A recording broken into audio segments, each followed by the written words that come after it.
मयूरभंज जिले में आरंभ होइछि पक्षी गणना प्रक्रिया।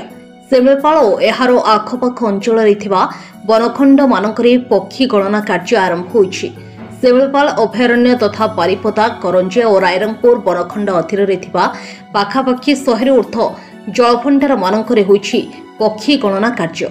प्रतिवर्ष भली चलित वर्ष मध्य बारिपदा वनखंड अंतर्गत 7 गोटी रेंज 40 स्थान में होइछि पक्षी गणना कार्य। प्राय 150 रु ऊर्ध्व वन कर्मचारी बेतनटी ओतला देउली बांगिरपोषी आदि अंचल मानकरे पक्षी गणना कार्य नियोजित होइछन्ति। चलित वर्ष वन कर्मचारी मानक समेत विभिन्न स्कूल कॉलेज छात्र छात्री एनजीओ कर्मचारी तथा गणमाध्यम प्रतिनिधि माने मध्य ए पक्षी गणना कार्य सामिल होइथबा नै वन विभाग पक्षरु सूचना दिया जायछि।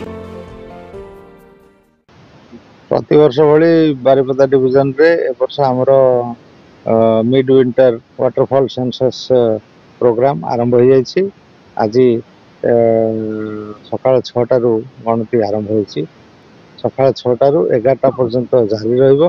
आ पक्षी समागम आम ऑलरेडी डायरेक्ट साइड मेथड रे वर्तमान आम देखुछु एवं निज आखिरे देखिकी गणति आरंभ होइछि। आ वर्तमान आम प्रत्येक यूनिट रे 5 जन लेखाए आमर स्टाफ नियोजित अछंती। सेति मध्यरु 3 जन फॉरेस्ट स्टाफ आ जने ऑर्निथोलॉजिस्ट आ गोटे एनजीओ मध्य एवं प्रेस मीडिया भाई मान को मध्य अंतर्भुक्त कर जायछि। आमे वर्तमान जहा अनुध्यान करूछु जे लेसर व्हिसलिंग डक अधिक संख्या रे अछंती। तापरे हमर किछि पोचाड टफ्टेड पोचाड मध्य आमे सकाळु माने देखिचे। तापरे little cormorant and greater cormorant ए दुईटा मध्य देखाइछि। किंगफिशर आउ कॉमन ब्लैक ड्रंगो किंगफिशर एवं इग्रेट्स एगुड़ा बर्तमान पर्यंत आम ऑब्जर्व करछे। आउरी पक्षी गणना जारी रहिबो।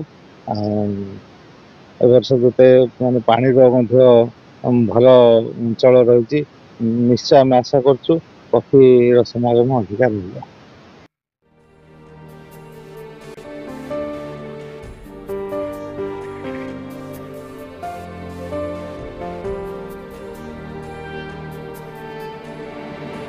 मयूरभंज जिला प्रतिनिधि देवेंद्र नाथ दास की रिपोर्ट अपराह्न लाइव।